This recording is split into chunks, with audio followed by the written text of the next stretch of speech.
السلام علیکم۔ آج منگل ہے، نومبر کی 23 تاریخ۔ پاکستان میں اس وقت شام کے 7، بھارت میں 7:30، اور یہاں ہمارے اسٹوڈیوز کی گھڑیوں میں صبح کے 9 بج رہے ہیں۔ وائس آف امریکہ واشنگٹن کی اردو سروس سے میں ہوں خالد حمید، خبروں کے ایک بلیٹن کے ساتھ۔ امریکہ نے افغانستان میں داعش کے دھڑے کے خلاف اقدامات کرنے کا اعلان کیا ہے، جس کا مقصد گروہ کے چوٹی کے اہلکاروں اور مبینہ طور پر مالی معاونت فراہم کرنے والوں پر پابندی عائد کرنا ہے، جن پر الزام ہے کہ وہ بیرونی جنگجوؤں کو ساتھ ملا کر اس دہشت گرد گروپ کی تعداد میں اضافے کا باعث بن رہے ہیں۔ امریکی محکمہ خارجہ نے پیر کے دن داعش خراسان کے سینئر لیڈروں ثناء اللہ غفاری، سلطان عزیز اعظم اور مولوی رجب کو خصوصی عالمی دہشت گرد نامزد کرنے کا اعلان کیا ہے۔ نامزدگی کے اس اعلان کے بعد یہ راہ ہموار ہو گئی ہے کہ ان دہشت گردوں اور ان کے ساتھیوں کا امریکی مالیاتی نظام کے ساتھ رابطہ بلاک کر دیا گیا ہے، جس سے رقوم اور اثاثوں تک ان کی رسائی ختم ہو جائے گی۔ ثناء اللہ غفاری نے، جنہیں ثناء اللہ یا شہاب المہاجر کے نام سے بھی جانا جاتا ہے، جون سن 2020 سے داعش خراسان کی قیادت سنبھال رکھی ہے، جب افغان حکومت کی افواج نے ان کے پیش رو لیڈروں کو پکڑ لیا تھا۔ مزید برآں امریکی محکمہ خزانہ نے پیر ہی کے روز عصمت اللہ خولزئی پر پابندی لگانے کا بھی اعلان کیا ہے، جنہیں داعش کے افغان دھڑے کو، جسے دولت اسلامیہ خراسان کے نام سے بھی جانا جاتا ہے، مالی معاونت اور سہولت کاری فراہم کرنے والا اہم ترین فرد قرار دیا گیا ہے۔ امریکی اہلکاروں کے اندازوں کے مطابق اس وقت داعش خراسان کے کم و بیش 2000 کٹر جنگجو موجود ہیں، جو افغانستان کے مختلف علاقوں کے سیلز میں منظم شکل میں موجود ہیں۔ افغانستان میں میڈیا کی ایک حمایتی تنظیم RSF نے طالبان کی طرف سے میڈیا پر نئی پابندیوں کے جواب میں کہا ہے کہ یہ پابندیاں خواتین صحافیوں کی افغان میڈیا میں شمولیت کو مزید کم کر دیں گی، جبکہ ملک پہلے ہی غربت اور بے روزگاری کا شکار ہے۔ پیرس میں قائم اس تنظیم کے ایران اور افغانستان ڈیسک کے سربراہ رضا معینی نے وائس آف امریکہ کو بتایا کہ طالبان نے نئے اعلان سے پہلے کچھ پابندیاں عائد کی ہیں۔ افغان جرنلسٹ یونین کے نائب سربراہ حجت اللہ مجددی کا کہنا ہے کہ اگر نئی ہدایات کو 100% نافذ کر دیا گیا تو میڈیا کے کچھ ادارے بند ہو جائیں گے۔ ان کا کہنا تھا کہ ان کی یونین طالبان کی وزارت ثقافت و اطلاعات اور دوسری متعلقہ وزارتوں کے ساتھ مل کر کوئی ایسا طریقہ اختیار کرنے کی کوشش کر رہی ہے کہ ان ہدایات کے نتیجے میں میڈیا کے اداروں کو بند ہونے سے روکا جا سکے۔ طالبان کی جانب سے اس بارے میں کوئی رد عمل سامنے نہیں آیا ہے۔ افغانستان میں چین کے سفیر نے اپنی سلسلہ وار ٹویٹس میں کہا ہے کہ افغان عوام کی مشکلات میں مدد کے لیے چین نے بڑی مقدار میں فلاحی امدادی پروگرام شروع کیا ہے۔ چین افغانستان کے لیے 200 ملین یوان مالیت کی ہنگامی امداد پر عمل کر رہا ہے، جس میں سے افغانستان کو موسم سرما کے لیے اشیاء کی فراہمی کی گئی ہے۔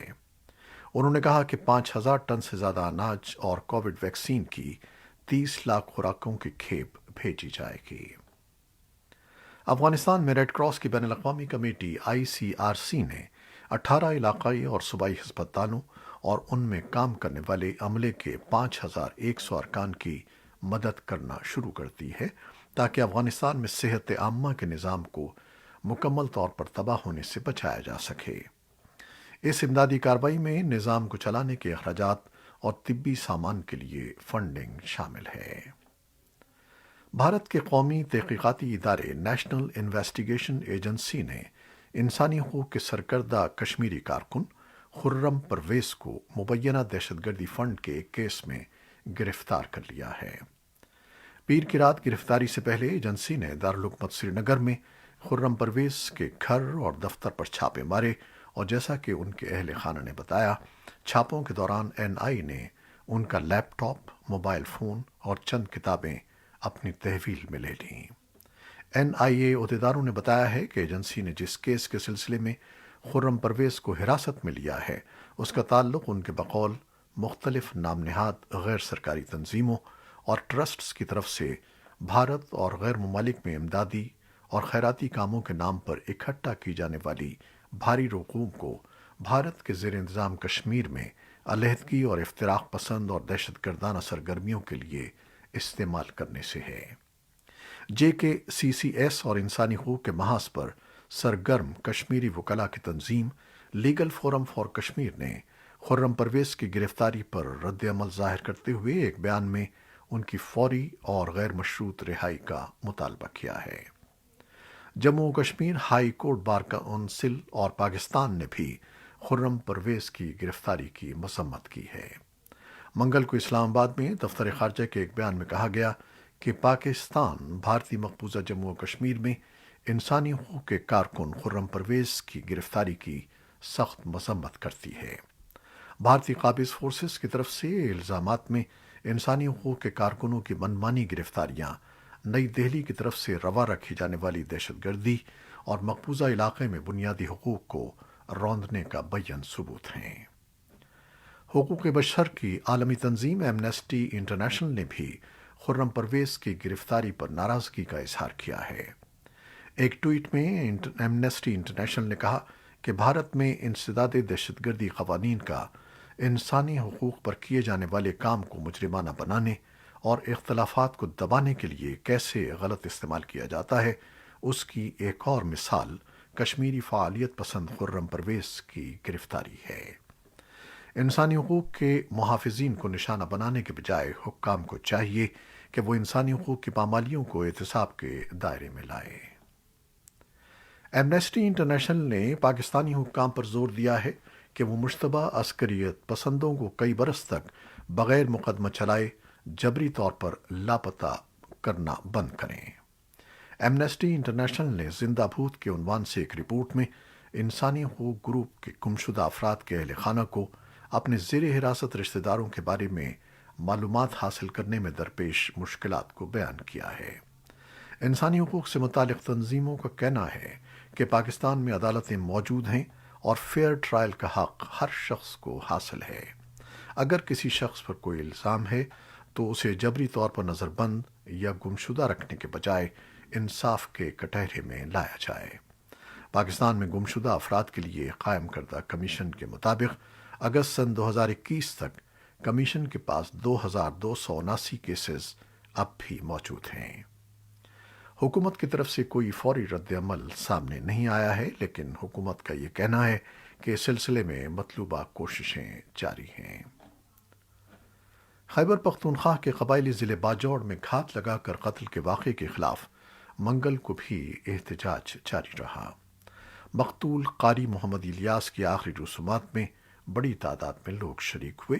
باجوڑ میں نوجوانوں کی تنظیم کے چیئرمین واجد علی شاہ نے وائس آف امریکہ سے گفتگو میں کہا کہ قاری محمد الیاس کے قتل کیے جانے کے خلاف ضلعی انتظامی مرکز خار میں پیر کو دھرنا دیا گیا تھا، جو رات بھر جاری رہا۔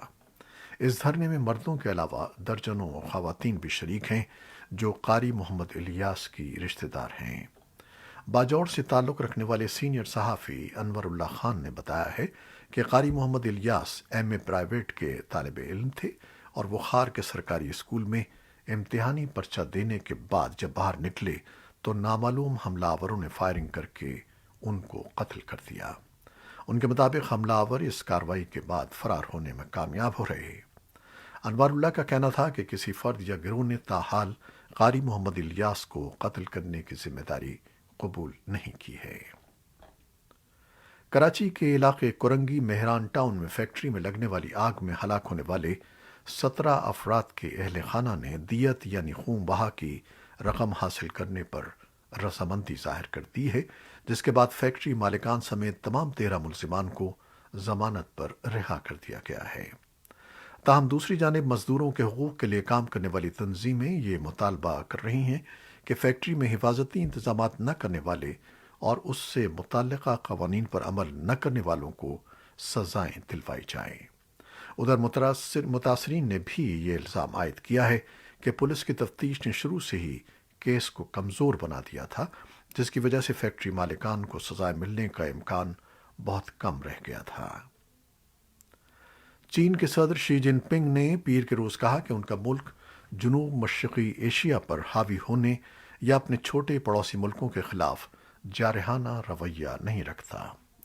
انہوں نے یہ بات ایک ایسے موقع پر کہی ہے جب جنوبی بحیرہ چین کا علاقائی تنازع جاری ہے۔ صدر شی نے جنوب مشرقی ایشیائی ملکوں کی ایسوسی ایشن آسیان کی کانفرنس کے ایک ورچوئل اجلاس سے خطاب کرتے ہوئے یہ بات کہی۔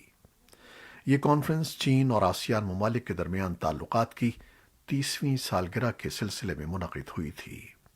اس کانفرنس میں میانمار شریک نہیں ہوا۔ جمہوری حکومت کا تختہ الٹنے کے بعد فوجی حکومت آنے کی وجہ سے اس کے فوجی لیڈروں یا ان کے نمائندوں کو آسیان کے اجلاس میں شرکت سے منع کر دیا گیا ہے۔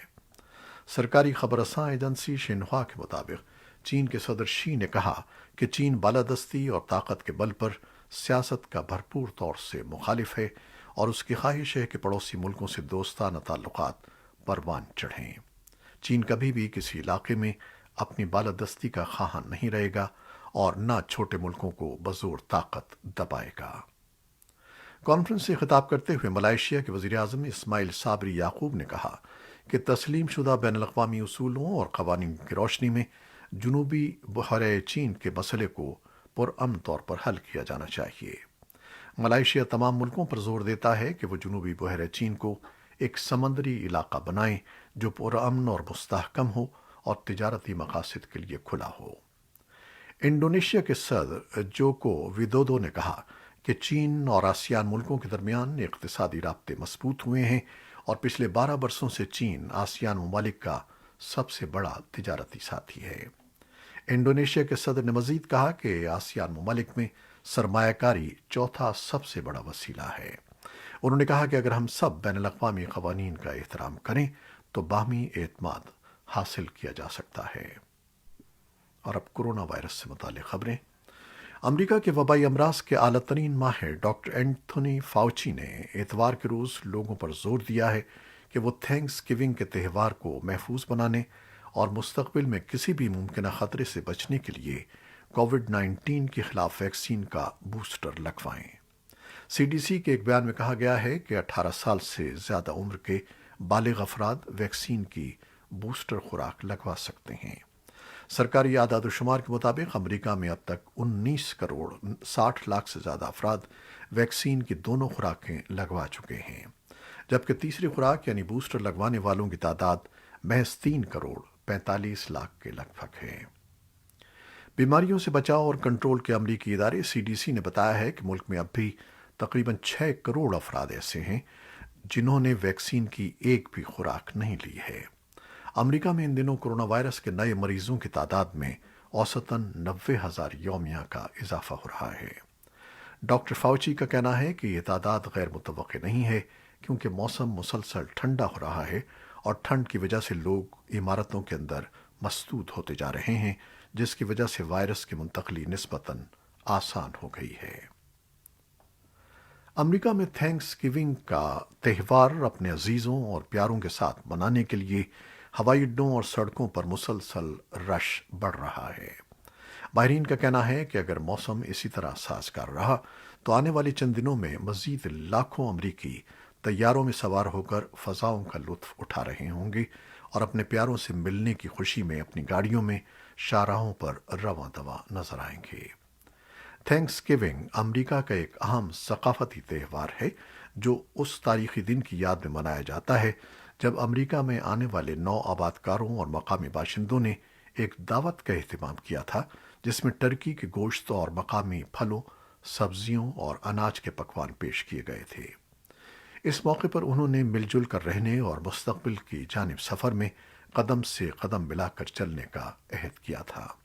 امریکہ میں یہ تہوار نومبر کی چوتھی جمعرات کو منایا جاتا ہے۔ اسے امریکہ میں تعطیلات کے موسم کا آغاز بھی کہا جاتا ہے۔ خبریں ختم کرنے سے پہلے ایک اعلان سن لیجیے۔ وائس آف امریکہ اردو پیر 29 نومبر سے لا رہا ہے ایک نیا ہفتہ وار ڈیجیٹل شو عین مطابق، جس میں خواتین کی صحت، تعلیم اور معاشرتی مسائل پر مبنی ان اہم موضوعات پر گفتگو ہوگی جنہیں بے خبری، لا علمی اور سماجی رویوں کی وجہ سے نظر انداز کر دیا جاتا ہے۔ دیکھنا مت بھولیے گا عین مطابق۔